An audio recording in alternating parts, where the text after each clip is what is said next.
നമസ്കാരം എല്ലാ കുട്ടികൾക്കും ഗിരീഷ് സാറാണ്. ചാനൽ കാണുന്നവർ ആദ്യമായിട്ട് കാണുന്നവർ ക്ലാസ് ഇഷ്ടപ്പെട്ടാൽ ഒന്ന് സബ്സ്ക്രൈബ് ചെയ്തേക്കുക, ബാക്കിയുള്ള കുഞ്ഞുങ്ങൾക്കൊന്ന് ഷെയർ ചെയ്തേക്കുക. നിങ്ങൾക്ക് ഫിസിക്സിനായാലും ഏത് വിഷയങ്ങൾക്കായാലും നല്ല രീതിയിൽ മാർക്ക് കിട്ടട്ടെ എന്ന് പ്രാർത്ഥിച്ചുകൊണ്ട് മാഷ് തുടങ്ങാൻ. നല്ല കിടുകാച്ചൊരു ചാപ്റ്ററാണ് മെക്കാനിക്സ് ഓഫ് ഫ്ലൂയിഡ്സ് അല്ലേ.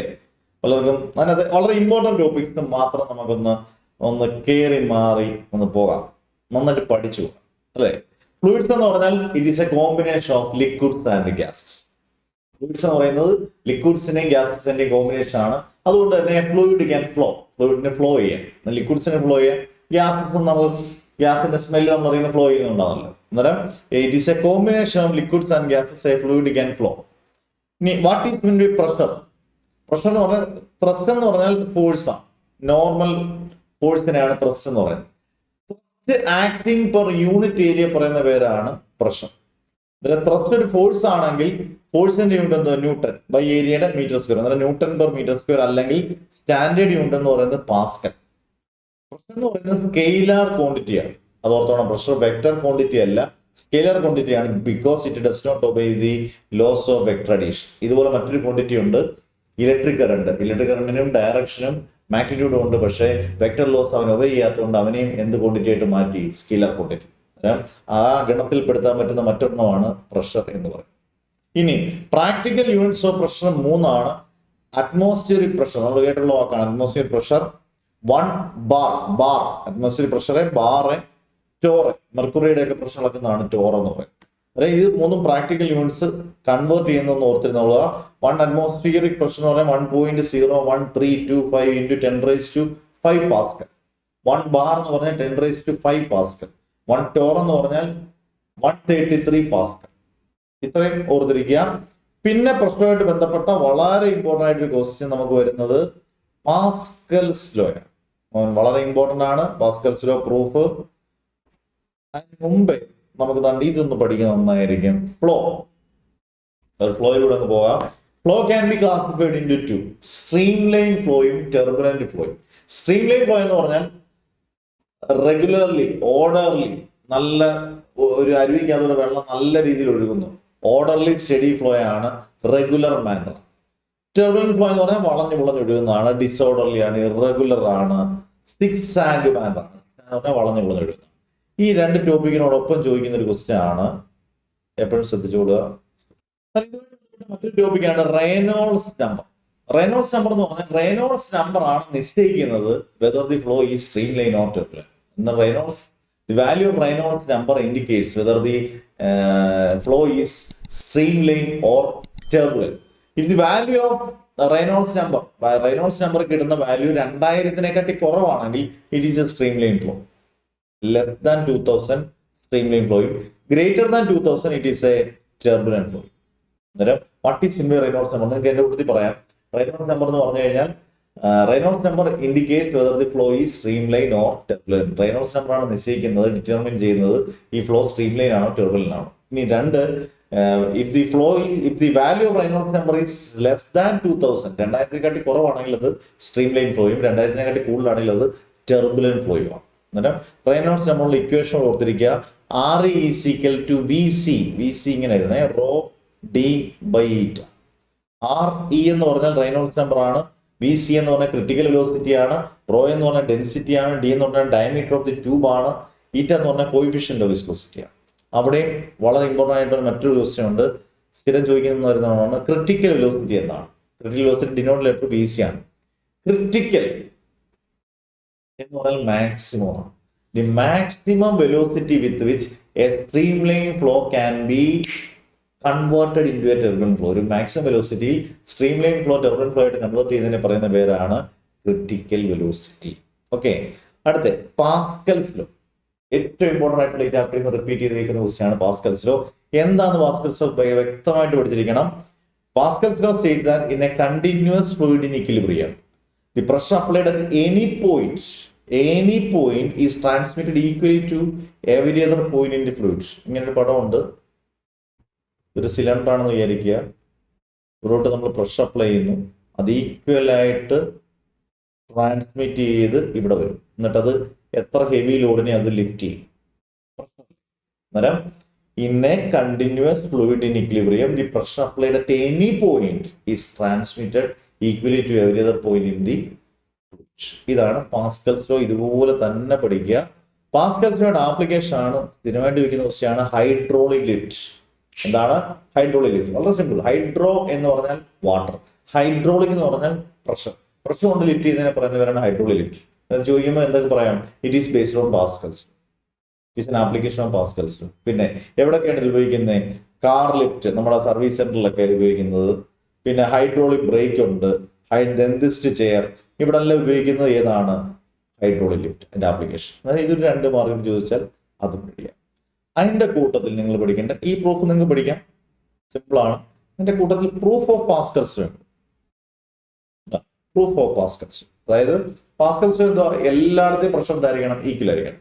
അപ്പൊ നിങ്ങൾ പെട്ടെന്ന് പറഞ്ഞാൽ നോക്കിയതാണ്ട് ഇതാണ് ഒരു ഡയഗ്രാം. ഒരു ബോഡിയാണ്. ആ ബോഡിക്കകത്തൊരു ഫ്ലൂയിഡ് നിറച്ചിട്ടുണ്ട്, അതിനകത്തൊരു ബോഡി കിടക്കുന്നുണ്ട്. ആ ബോഡിയുടെ ഷേപ്പ് എന്ന് പറയുന്നത് ഒരു ട്രയാങ്കിൾ ഷേപ്പാണ്. നിങ്ങൾ ശരിക്കും നോക്കിയാൽ സിമ്പിൾ ആയിട്ട് പഠിക്കാം.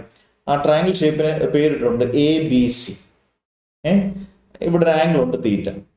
ഈ എക്ക് ഓപ്പോസിറ്റ് ആയിട്ട്, എയുടെ ഓപ്പോസിറ്റ് സൈഡിലാണ് അതിന്റെ ഫോഴ്സും അതിന്റെ ഏരിയയും. അതായത് എയുടെ ഫോഴ്സും അതിന്റെ ഏരിയയും FA അതിന്റെ ഓപ്പോസിറ്റ് ആയിട്ട്. ബിയുടെ ഓപ്പോസിറ്റ് ആണ് അതിന്റെ ഫോഴ്സും അതിന്റെ ഏരിയയും. സിയുടെ ഓപ്പോസിറ്റ് ആണ് അതിന്റെ ഫോഴ്സും അതിന്റെ ഏരിയയും. ഇപ്പൊ എളുപ്പമായിരിക്കും. എയുടെ ഓപ്പോസിറ്റ് അതിന്റെ ഫോഴ്സും അതിന്റെ ഏരിയയും, ബിയുടെ ഓപ്പോസിറ്റ് അതിന്റെ ഫോഴ്സും അതിന്റെ ഏരിയയും, സിയുടെ ഓപ്പോസിറ്റ് അതിന്റെ ഫോഴ്സും അതിന്റെ ഏരിയയും. ഇനി നമുക്ക് നോക്കാം. ഇതിന് ആദ്യം നമ്മൾ കണ്ടുപിടിക്കേണ്ടത് സൈൻ തീറ്റ വെച്ച് ഫോഴ്സ് കണ്ടുപിടിക്കുക, സൈൻ തീറ്റ വെച്ച് ഏരിയ കണ്ടുപിടിക്കുക. നോക്കാം. Sine theta is equal, sine theta എന്ന് പറഞ്ഞാൽ ഓപ്പോസിറ്റ് സൈഡ് ഇതാണ് ഫോഴ്സ് ബൈ ഹൈപ്പോട്ടന്യൂസ്. അന്നേരം sine theta is equal FC by FB. അതിന് FB sine theta is equal FC, equation number 1. ഇതുപോലെ തന്നെ ഏരിയയും കണ്ടുപിടിക്കുക. Sine theta is equal AC by AB. അതിൽ നിന്ന് ക്രോസ് മൾട്ടിപ്ലൈ ചെയ്യുക. AB sine theta is equal AC, equation number 2. Equation 1 divide by equation 2. Same side നമ്മൾ divide ചെയ്തിട്ട് FB sine theta by AB sine theta is equal FC by AC. Sine theta cancel. FB by AB is equal FC by AC, equation number 3. ഇത് sine theta വെച്ച് അതിന്റെ force വേരിയം കണ്ടുപിടിച്ചു. ഇതേപോലെ തന്നെ cos theta വെച്ച് അതിന്റെ ഫോഴ്സ് വേരിയം കണ്ടുപിടിക്കാം. Cos theta is equal FA by FB. അതിന് ക്രോസ് മൾട്ടിപ്ലൈ ചെയ്ത് FB cos theta is equal FA, അത് ഇക്വേഷൻ നമ്പർ 4. അതുപോലെ തന്നെ area cos theta is equal AA by AB. അതിന് AB cos theta is equal A, equation number 5. Equation 4 divide by equation 5. Same side തമ്മിൽ divide ചെയ്യുക. അന്നേരം FB cos theta by AB cos theta equal FA by A. Cos theta cancel. FB by AB is equal to FA by A, equation number 6. നിങ്ങൾ 3ഉം 6ഉം നോക്കിയ 3 ഏതാ? FB by AB is equal to FC by AC. 6 ഏതാ?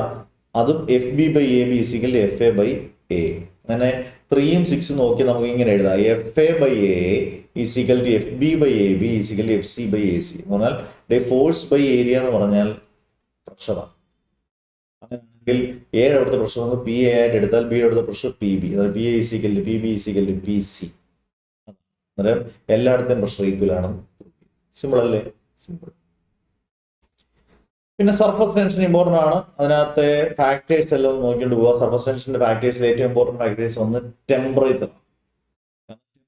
കൂടുമ്പോൾ surface tension കുറയും, വളരെ important ആണ്. ടെമ്പറേച്ചർ കൂടുമ്പോൾ സർഫസ് ടെൻഷൻ കുറയും. 2 സർഫസ് ഏരിയ. അതുകൊണ്ടാണ് റെയിൻ ഡ്രോപ്സ് ഒക്കെ സ്ഫെറിക്കൽ ഷേപ്പ് ആകാനുള്ള കാരണം ഒക്കെ അതാണ്. ഇതിനകത്ത് ആപ്ലിക്കേഷൻ ക്വസ്റ്റ്യൻ എല്ലാം ഉണ്ട്.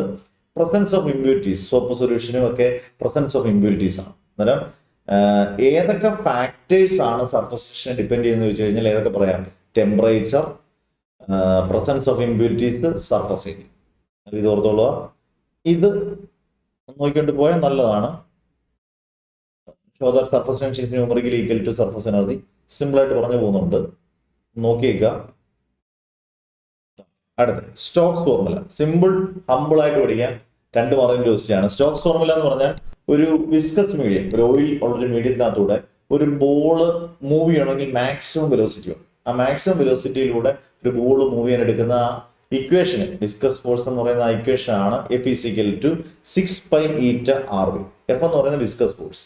6 കോൺസ്റ്റന്റ് ആണ്, പൈ കോൺസ്റ്റന്റ് ആണ്, ഈറ്റ കോൺസ്റ്റന്റ് ആണ്, കോഎഫിഷ്യന്റ് ഓഫ് വിസ്കോസിറ്റി. 6 ഒരു ബോൾ ആണെങ്കിൽ ആ ബോളിന്റെ റേഡിയസിന് മാറ്റം വരുന്നില്ല. അത്രയും കോൺസ്റ്റന്റ് ആണ്. വി വെലോസിറ്റിക്ക് ചേഞ്ച് വരാം. അന്നേരം F is proportional to V. Stokes formula ഏതാണെന്ന് ചോദിച്ചു കഴിഞ്ഞാൽ ഇതാണ് F is equal 6 eta R V. 2 mark question കിട്ടിയിരിക്കും. എന്താണ് ടെർമിനൽ വെലോസിറ്റി? ടെർമിനൽ വെലോസിറ്റി എന്ന് പറഞ്ഞാൽ ഒരു മാക്സിമം വെലോസിറ്റിയിൽ ഒരു വിസ്കസ് മീഡിയത്തിനകത്തൂടെ, വിസ്കസ് മീഡിയം പറഞ്ഞാൽ ഓയിലൊക്കെ ഉള്ള ഒരു മീഡിയത്തിനകത്തൂടെ ഒരു ബോഡി മൂവ് ചെയ്യാൻ എടുക്കുന്ന മാക്സിമം വെലോസിറ്റിയെ പറയുന്ന പേരാണ് ടെർമിനൽ. ടെർമിനൽ എന്ന് പറയുന്നത് തന്നെ മാക്സിമം ആണ്. ടെർമിനൽ വെലോസിറ്റി നോക്കിക്കൊണ്ട് പോവുക. It is the maximum constant velocity acquired by the body while falling freely through a viscous medium. പിന്നെ ഇതിനകത്ത് ഏറ്റവും ഇമ്പോർട്ടൻ്റ് ആയിട്ട് ടോപ്പിക് ഇക്വേഷൻ ഓഫ് കണ്ടിന്യൂറ്റി വളരെ ഇമ്പോർട്ടൻ്റ് ആണ്. 3 മാർക്ക് ചോദിക്കാവുന്ന ക്വസ്റ്റ്യൻ ഇക്വേഷൻ ഓഫ് കണ്ടിന്യൂറ്റി. വളരെ സിമ്പിൾ ആയിട്ട് നമ്മൾ നോക്കിയേ. ഇതൊരു വ്യത്യസ്ത ഏരിയ ക്രോസ് സെക്ഷൻ ഉള്ള ഒരു പൈപ്പ്. എ ബി രണ്ട് സെക്ഷൻ പൈപ്പ്. എ എന്ന് പറയുന്ന സെക്ഷന്റെ അവിടുത്തെ ഏരിയ ക്രോസ് സെക്ഷൻ A1, അവിടുത്തെ വെലോസിറ്റി V1, അവിടുത്തെ ക്വാണ്ടിറ്റി Q1. ബിയുടെ അവിടുത്തെ A2, അവിടുത്തെ വെലോസിറ്റി V2, അവിടുത്തെ quantity Q2. Equation of continuity ആണ്. രണ്ട് സെക്ഷൻ എയും ബിയും. എ എന്ന് പറയുന്ന സെക്ഷന്റെ അവിടുത്തെ ഏരിയ ക്രോസ് സെക്ഷൻ A1, അവിടുത്തെ വെലോസിറ്റി V1, അവിടുത്തെ quantity Q1, quantity of fluid. ബിയുടെ അവിടുത്തെ ഏരിയ A2, അവിടുത്തെ വെലോസിറ്റി V2, അവിടുത്തെ ക്വാണ്ടിറ്റി Q2. ഇവിടുത്തെ ഡെൻസിറ്റി എന്തുവരിക്കും? എയുടെ അവിടുത്തെയും ബിയുടെ അവിടുത്തെയും. ഇപ്പൊ എയുടെ അവിടെ നമ്മൾ വെള്ളം നിറച്ചിട്ട് ബിയുടെ അതുവഴി പോകുന്നത് പിന്നെ എയുടെ അവിടെ വെള്ളം നിറയ്ക്കുകയാണ്. ബിയിലൂടെ ഒഴി വരുന്ന മണ്ണെണ്ണ ആയിരിക്കും? അല്ല, വെള്ളം തന്നെ ആയിരിക്കും. ഇതിന്റെ ഡെൻസിറ്റി സെയിം ആണ്. Density is constant throughout the flow ആണ്. അങ്ങനെയാണെങ്കിൽ നമുക്ക് പെട്ടെന്ന് കണ്ടുപിടിക്കാം. Q1 ഈസിക്കൽ ടു Q1 കണ്ടുപിടിക്കാനുള്ള ഒരു എളുപ്പമാണ്. Q1 എന്ന് പറഞ്ഞാൽ എയുടെ അവിടുത്തെ ക്വാണ്ടിറ്റിയാണ്. അവിടുത്തെ ഏരിയയും അവിടുത്തെ വെലോസിറ്റി അവിടുത്തെ ഡെൻസിറ്റിയും കൊണ്ട് ഗുണിച്ചാൽ എളുപ്പമാർഗം. അന്നേരം Q1 is equal to A1 V1 raw. അങ്ങനെയാണെങ്കിൽ Q2 ഈസിക്കൽ എഴുതാം A2 V2 rho. Steady flow ആണെങ്കിൽ ഇത് കോൺസ്റ്റന്റ് ആയിരിക്കും. അങ്ങനെയാണെങ്കിൽ A1 V1 rho equal A2 V2 rho equal AV rho is equal to a constant. റോയും എല്ലായിടത്തും ക്യാൻസൽ ആകും. A1 V1 is equal to A2 V2 is equal to a constant എന്ന് എഴുതാം. ഇത്രയാണ് ഇക്വേഷൻ ഓഫ് കണ്ടിന്യൂറ്റി. വളരെ സിമ്പിൾ. രണ്ട് സെക്ഷനുള്ള പൈപ്പ് എയും ബിയും. എയുടെ അവിടുത്തെ ഏരിയ A1, അവിടുത്തെ വെലോസിറ്റി V1, അവിടുത്തെ ക്വാണ്ടിറ്റി Q1. ബിയുടെ അവിടുത്തെ ഏരിയ A2, അവിടുത്തെ വെലോസിറ്റി V2, അവിടുത്തെ ക്വാണ്ടിറ്റി Q2. അങ്ങനെയാണെങ്കിൽ ക്വാണ്ടിറ്റി എന്ന് പറയുന്നത് Q1 is equal A1 V1 rho. മറ്റേതാണെങ്കിൽ Q2 is equal A2 V2 rho. Steady flow ആണെങ്കിൽ A1 V1 rho is equal A2 V2 rho is equal to a constant. റോയും ക്യാൻസൽ ആവും. A1 V1 is equal A2 V2 is equal to A. എന്തുകൊണ്ടാണ് അതിന് equation of continuity എന്ന് പറയുന്നത്? A1 V1 ഒരെണ്ണം, A2 V2, A3 V3 ഇങ്ങനെ continuous ആയിട്ട് പോകുന്നതുകൊണ്ടാണ് അതിനെ ഇക്വേഷൻ ഓഫ് കണ്ടിന്യൂറ്റി എന്ന് പറയുന്നത്. ഫ്ലൂയിഡ്സിന്റെ സിമ്പിൾ നാണ്ടേ ഇതൊക്കെ ചോദിച്ചപ്പോൾ നമ്മൾ പെട്ടു. ഹൈഡ്രോസ്റ്റാറ്റിക് പാരഡോക്സ്, ചില ഗുളികയുടെ ഒക്കെ പേര് പറയുന്നത് ഹൈഡ്രോസ്റ്റാറ്റിക് പാരഡോക്സ്. ഹൈഡ്രോസ്റ്റാറ്റിക് പാരഡോക്സ് എന്ന് പറഞ്ഞാൽ 3 ഡിഫറെന്റ് വെസൽസ്. ഈ പറഞ്ഞ നിങ്ങൾക്ക് കുറച്ചുകൂടെ ഒന്ന് വ്യക്തമായിട്ട് മനസ്സിലാവും. 3 ഡിഫറെന്റ് വെസൽസ് എടുക്കും. 3 വ്യത്യസ്തമായ വെസൽസ് എടുത്തിട്ട്, പാത്രങ്ങൾ എടുത്തിട്ട് അതിനകത്ത് വെള്ളം നിറയ്ക്കുമ്പോൾ ടോപ്പിൽ വാട്ടർ ലെവൽ സെയിം ആവുകയും താഴെ പ്രഷർ ലെവൽ സെയിം ആവുകയും ചെയ്യുന്നതിനെ പറയുന്ന പേരാണ് ഹൈഡ്രോസ്റ്റാറ്റിക് പാരഡോക്സ്. പെട്ടെന്ന് പറയാം. 3 ഡിഫറെന്റ് വെസൽസ്, വാട്ടർ ലെവൽ ടോപ്പിൽ വാട്ടർ ലെവൽ സെയിം ആയിരിക്കും, താഴെ പ്രഷർ സെയിം ആണെങ്കിൽ അതിനെ പറയുന്ന പേര് ഹൈഡ്രോസ്റ്റാറ്റിക് പാരഡോക്സ്. ക്ലിയർ? ആമം കഴിഞ്ഞു. ഇതൊക്കെ എളുപ്പമുള്ള കാര്യങ്ങളാണ്. പിന്നെ നമ്മുടെ ഒരു വലിയ സംഭവമാണ് ബെർണോളീസ് തിയറം.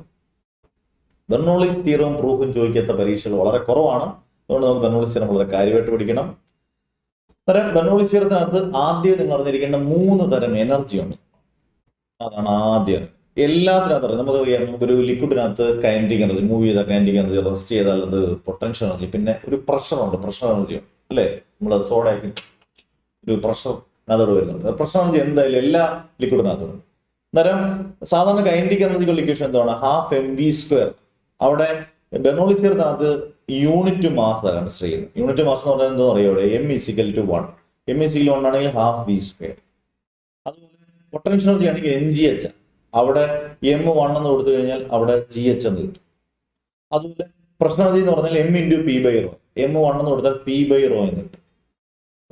ഈ 3 എണ്ണം ഓർത്തിരിക്കുക. ഏതൊക്കെ എനർജി ഉണ്ട്? Kinetic energy, potential energy, pressure energy. ഈ 3 എനർജിയുടെ സം എന്ന് പറയുന്ന കോൺസ്റ്റന്റ് എന്ന് പറയുന്നതാണ് ബെർണോളീസ് തിയറം. നമുക്ക് ബെർണോളിസ് തിയറത്തിലോട്ട് കയറാം. ഇറ്റ് സ്റ്റേറ്റ്സ് ദാറ്റ്, ഇതുപോലെ പഠിക്കേണ്ട ഇത് സ്റ്റേറ്റ്മെന്റ് തിയറം കേട്ടോ. It states that in a streamline flow of a liquid the total energy of a small amount of a fluid without any friction പാടില്ല, remains constant throughout the flow. ഒന്നുകൂടെ, it states that in a streamline flow of a fluid, the total energy of a small amount of a fluid without any friction remains constant throughout the flow. That is pressure energy plus ഇങ്ങനെ മാറ്റുവാണ് potential energy plus kinetic energy is equal to a constant. P by R unit mass ആണ്. potential energy എന്ന് പറയുന്നത് GH plus kinetic energy എന്ന് പറയുന്നത് half V square is equal to a constant. രണ്ട് സെക്ഷനുള്ള pipe ആണെങ്കിൽ P1 by rho plus GH1 plus half V1 square equal P2 by rho plus GH2 plus half V2 square. ഈ രണ്ട് ഇക്വേഷനും important. Bernoulli's theorem പഠിക്കുക, രണ്ട് equation പഠിക്കുക, proof അതിന്റെ കൂട്ടത്തിൽ ഉറപ്പായിട്ട് ചോദിക്കുക. അന്നേരമാണ് അതിന്റെ മാർക്ക് വരുന്നത്. പ്രൂഫിന് പലപ്പോഴും ഡയഗ്രാം വളരെ ഇമ്പോർട്ടൻ്റ് ആയിട്ട് പ്രൂഫ് ഓഫ് ബെർണോളിസ് നോക്കാം. ഇതൊരു വ്യത്യസ്ത പൈപ്പാണെന്ന് കാണുമ്പോഴേ വ്യത്യസ്ത ഏരിയ ക്രോസ് സെക്ഷനുള്ള പൈപ്പാണ് എയും ബിയും. എയുടെ ഏരിയ ആണ് ഏരിയ ക്രോസ് സെക്ഷൻ ആണ് A1, അവിടുത്തെ വെലോസിറ്റി ആണ് B1. ഇത് ഗ്രൗണ്ട് ആണെന്ന് വിചാരിക്കുക, അല്ലെങ്കിൽ ഒരു എർത്ത് ആണെന്ന് വിചാരിക്കുക. ഇവിടെ മുതൽ ഇവിടെ വരെയുള്ള ഹൈറ്റ് എന്ന് പറയുന്നത് എയുടെ ഹൈറ്റ് എന്ന് പറയുന്നത് H1 ആണ്. ഇവിടെ മുതൽ ഇവിടെ വരെയുള്ള ഹൈറ്റ് എന്ന് പറയുന്നത് H2 ആണ്. ബി എന്ന് പറയുന്ന സെക്ഷന്റെ അവിടുത്തെ ഏരിയ A2, അവിടുത്തെ വെലോസിറ്റി V2, അവിടുത്തെ പ്രഷർ P2, ഇവിടുത്തെ പ്രഷർ P1. ഒന്നുകൂടെ പറയാം, രണ്ട് വ്യത്യസ്ത ക്രോസ് സെക്ഷൻ, ഒരു പൈപ്പ് അതിന്റെ രണ്ട് വ്യത്യസ്ത ക്രോസ് സെക്ഷൻ ഉള്ള ഒരു പൈപ്പ്, രണ്ട് സെക്ഷൻ എ ബി. എയുടെ അവിടുത്തെ area A1, velocity V1, pressure P1, അവിടുത്തെ ഹൈറ്റ് H1. ബിയുടെ അവിടുത്തെ ഏരിയ A2, അവിടുത്തെ വെലോസിറ്റി V2, അവിടുത്തെ പ്രഷർ P2, അവിടുത്തെ ഹൈറ്റ് H2. ഹൈറ്റ് എവിടെയാണ് കൂടുതൽ നോക്കി H1-ൽ ഹൈറ്റ് കുറവാണ്, H2-ൽ ഹൈറ്റ് കൂടുതലാണ്. അതിനൊക്കെ ഇമ്പോർട്ടൻസ് ഉണ്ട്. നമുക്കറിയാമല്ലോ, നമ്മൾ പഠിച്ചിട്ടുണ്ടല്ലോ വർക്ക് എനർജി തിയറം അനുസരിച്ച് വർക്കും എനർജി എന്താണ്, സെയിം ആണ്. ഇവിടെ ഞാൻ പറഞ്ഞു ബെർണോളിസ് തിയറിൽ നമ്മൾ കാണുന്ന 3 തരം എനർജിയാണ്: pressure energy, kinetic energy, potential energy. അതായത് നമ്മൾ ശ്രദ്ധിക്കേണ്ടത് ഇവിടെ പ്രഷർ എനർജിയെ നമ്മൾ വർക്കായിട്ടാണ് കൺസിഡർ ചെയ്യും. കൈനറ്റിക് എനർജിയും പൊട്ടൻഷ്യൽ എനർജിയും നമ്മൾ എനർജി ആയിട്ട് കൺസിഡർ ചെയ്യും. അന്നേരം വർക്ക് ഈസിക്കൽ എനർജി എന്ന് പ്രൂവ് ചെയ്താൽ ഉത്തരം കിട്ടി. അന്നേരം ഏത് എനർജിയെ വർക്കായിട്ട് കൺസിഡർ ചെയ്യും? Pressure energy. അന്നേരം നമുക്ക് നോക്കാം. അപ്പം എയുടെ അവിടുത്തെ പ്രഷർ എനർജി എന്ന് പറയുന്നത് P1 by rho, ബിയുടെ അവിടുത്തെ P2 by rho. അങ്ങനെയാണെങ്കിൽ നമ്മൾ പ്രഷർ ഓൾട്ടിറ്റ്യൂഡ് ഇൻക്രീസ്, ഹൈറ്റ് കൂടുമ്പോൾ പ്രഷർ കുറയുക. ഇവിടെ പ്രഷർ കുറവാണ് ബിയുടെ അവിടെ, ഇവിടെ പ്രഷർ കൂടുതലാണ്. പ്രഷർ കൂടുന്നിടത്തും നല്ല കുറഞ്ഞെടുത്തോട്ട് അതിന്റെ നമ്മൾ നെറ്റ് ഗെയിൻ എടുക്കുന്നത്. അങ്ങനെ ആകുമ്പോൾ നമ്മൾ net work done, pressure energy എന്ന് പറയുന്നതിന് നമ്മൾ വർക്കായിട്ട് കൺസിഡർ ചെയ്യുമെന്ന് പറഞ്ഞു. അങ്ങനെയാണെങ്കിൽ നമുക്ക് എങ്ങനെ എഴുതാം? P1 by rho, കാരണം പ്രഷർ കൂടുതൽ എവിടെ? എയുടെ അവിടെ. P1 by rho minus P2 by rho. അത് വർക്കായിട്ട് കണ്ടുപിടിച്ച് വെച്ചു. അങ്ങനെയാണെങ്കിൽ പൊട്ടൻഷ്യൽ എനർജി കൂടുതൽ എവിടെ? ഏറ്റവും ഹൈറ്റ് ഉള്ളിടത്തല്ലേ പൊട്ടൻഷ്യൽ എനർജി കൂടുതൽ. അന്നേരം എവിടെ ഹൈറ്റ് കൂടുതലുള്ളത്? ബിയിലാണ്. അങ്ങനെയാണെങ്കിൽ എയുടെ അവിടുത്തെ GH1-ഉം ബിയുടെ അവിടുത്തെ പൊട്ടൻഷ്യൽ എനർജി GH2 ആണെങ്കിൽ നമുക്ക് ബിയുടെ അവിടെ കൂടുതൽ. അങ്ങനെയാണെങ്കിൽ GH2 minus GH1 എടുക്കാം. ഇതുപോലെ തന്നെ കൈനറ്റിക് എനർജി എഴുതാം, half V2 square minus half V1 square. ഇനി ഇത് രണ്ടും കൂടെ കൂട്ടി എഴുതാം. അതായത് ഇതാണല്ലോ energy, potential energy, kinetic energy. അത് രണ്ടും കൂട്ടി എഴുതുന്നത് വരും GH2 minus GH1 potential energy plus kinetic energy കൂട്ടുകയും half V2 square minus half V1 square. ഇത്ര എഴുതി കഴിഞ്ഞിട്ട് according to work energy theorem work is equal to energy. വർക്കിന് വരെ നമുക്ക് എന്ത് കൊടുക്കാം? പ്രഷർ എനർജി കൊടുക്കാം, P1 by rho minus P2 by rho equal എനർജിക്ക് വരും GH2 minus GH1 plus half V2 square minus half V1 square. ഇനി P1 by rho minus GH1 ഇപ്പുറത്ത് വരും plus GH1 minus half V1 square വരും plus half V1 square equal P2 by rho plus GH2 plus half V2 square. ഉത്തരം കിട്ടി. ഇതാണ് proof of Bernoulli's theorem. വളരെ simple ആയിട്ട് 5 mark കിട്ടും. അത് ക്യാപിലാരിറ്റി, ടെർമിനൽ വെലോസിറ്റി, ഡെറിവേഷൻ ഒക്കെ ഇമ്പോർട്ടൻ്റ് ആണ്. എന്നാൽ പോലും പെട്ടെന്നൊന്ന് നോക്കി ഈസി ആയിട്ട് ഇമ്പോർട്ടൻറ്റ് ടോപ്പിക്സ് എല്ലാം പഠിക്കാൻ വളരെ ഈസി ആയിട്ട് പറ്റുന്ന ഒരു ചാപ്റ്ററാണ് മെക്കാനിക്സ് ഓഫ് ഫ്ലൂയിഡ്സ്. കൂടി പോയാൽ ഒരു 8 മാർക്കൊക്കെ ചോദിക്കാൻ ചാൻസ് ഉള്ള ഒരു ചാപ്റ്റർ. പറഞ്ഞ എല്ലാം ഒന്ന് പഠിക്കുക. സിമ്പിളായിട്ട് മനസ്സിലായെന്നാണ് മാഷ് വിശ്വസിക്കുന്നത്. നിങ്ങൾ നോക്കുക, നോട്ടുകളെല്ലാം ഗ്രൂപ്പിൽ ഇട്ട് തരും. നിങ്ങൾ നന്നായിട്ട് നോക്കുക, നന്നായിട്ട് പഠിക്കുക, നല്ല മാർക്ക് മേടിക്കട്ടെ എന്ന് പ്രാർത്ഥിക്കുന്നു. അടുത്ത വീഡിയോസിന് വേണ്ടി കാത്തിരിക്കുക. Never ever give up.